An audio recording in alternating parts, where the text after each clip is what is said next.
السلام عليكم متابعينا الأعزاء. في فيديو النهاردة هنتكلم عن الفنان رامز جلال، وهنكشف ليكم من هي زوجة رامز جلال اللي أخفاها سنين عن الإعلام وحقيقة زواجه السري من فنانة مشهورة. لكن قبل البداية لا تنسوا الضغط على زر اللايك والاشتراك في القناة وتفعيل جرس التنبيهات ليصلكم كل جديد. اسمه بالكامل رامز أحمد توفيق جلال. اتولد رامز يوم 20 أبريل سنة 1973. هو ابن المخرج الكبير أحمد جلال توفيق وأخو الممثل ياسر جلال. بدأ التمثيل أثناء دراسته وشارك بعدة مسرحيات، منها مسرحية جوز ولوز مع الفنان أحمد بدير. تخرج من المعهد العالي للفنون المسرحية قسم تمثيل وإخراج عام 1995 مع الفنان أحمد السقا وأحمد حلمي ومحمد سعد. وكان أول عمل له في السينما فيلم 55 إسعاف سنة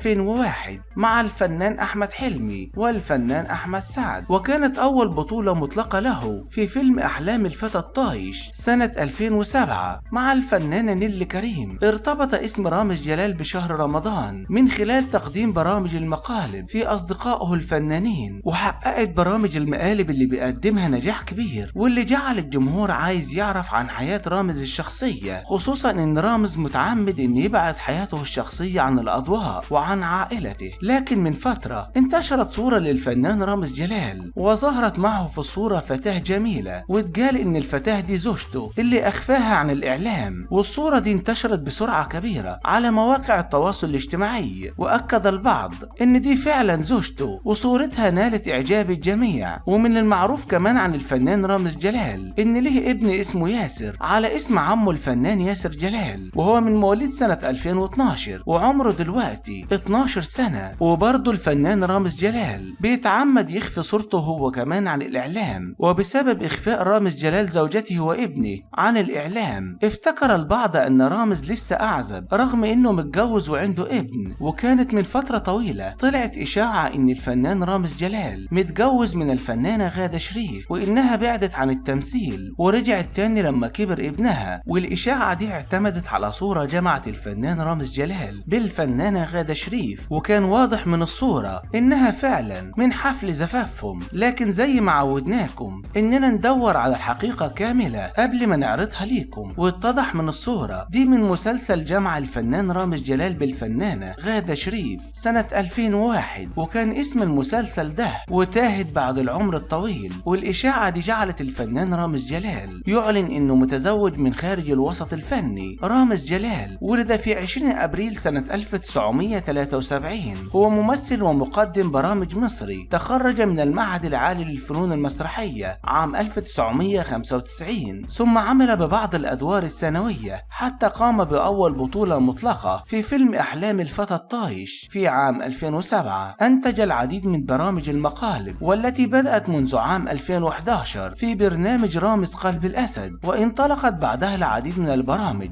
التي تحمل اسمه. هو ابن المخرج المسرحي الراحل جلال توفيق وأخو الفنان ياسر جلال. بدأ دراسته في مدرسة قصر الطفل الابتدائية، ثم انتقل إلى مدرسة الأورمان الإعدادية، وفي المرحلة الثانوية انتقل إلى مدرسة الجيزة الثانوية. بعد انتهاء أيام المدرسة قرر رامز الالتحاق بالمعهد العالي للفنون المسرحية قسم تمثيل وإخراج، وهذا بسبب حبه الكبير لفن التمثيل الذي عاش في داخله منذ صغره، بسبب ذهابه المتكرر مع والده إلى المسرح أثناء البروفات مع الفنان أحمد السقا وأحمد حلمي ومحمد سعد ومجدي كامل ومنال عفيفي ومنال سلامة وأيمن عزب. كانوا نفس دفعة رامز. بعد المعهد التحق رامز بالجيش وكان في قيادة سلاح المشاة. أول عمل لرامز كان أثناء دراسته بالمعهد، وكان ذلك في مسرحية جوز ولوز بطولة الفنان أحمد بدير والفنانة عايدة رياض والفنانة سعاد ناصر والفنان حسن حسني. في بداياته اشترك في عدة أدوار ثانوية منها سيرة تلفزيونية بعنوان الرجل الطيب بطولة الفنان الراحل صلاح ذو الفقار، ثم مسلسل ناس ولاد ناس، ثم الوعد الحق، ثم القضاء في الإسلام، ثم أنت لست زوجي. غاب رامز عن الساحة لفترة ثم عاد في مسلسل حياة الجوهري، ويعتبر هذا المسلسل بمثابة نقلة لرامز، فهو الذي عرف الناس به. كان هذا المسلسل بطولة الفنانة يسرى والفنان مصطفى فهمي، كما اشترك رامز في أدوار كثيرة في مسلسلات تلفزيونية: ألف ليلة وليلة، رد قلبي، في انتظار العمر وغيرها. قدم الفنان رامز مسرحية واحدة مع الفنان أحمد آدم والفنان صلاح عبد الله، وهي فيما يبدو سرج عبده، وكانت من إخراج محسن حلمي. كما قدم للأطفال مسرحية واحدة بعنوان الشبكة المسحورة مع سحر نوح وأحمد سلامة. أول فيلم شارك فيه كان فيلم 55 إسعاف مع الفنان محمد سعد والفنان أحمد حلمي والفنانة غادة عادل، ومن إخراج مجد الهواري. وبالرغم من أن الدور كان صغير إلا أن رامز استطاع لفت الإنظار إليه. ثم توالت الأفلام وقدم ميدو مشاكل مع أحمد حلمي وشيرين عبد الوهاب، ثم الباشا تلميذ مع الفنان كريم عبد العزيز، ثم قدم فيلم حبك نار مع الفنان مصطفى قمر ومن إخراج إيهاب راضي، ثم انطلق لسماء النجومية. انتهى الفيديو، لكن قبل المغادرة لا تنسوا الضغط على زر اللايك والاشتراك في القناة وتفعيل جرس التنبيهات ليصلكم كل جديد.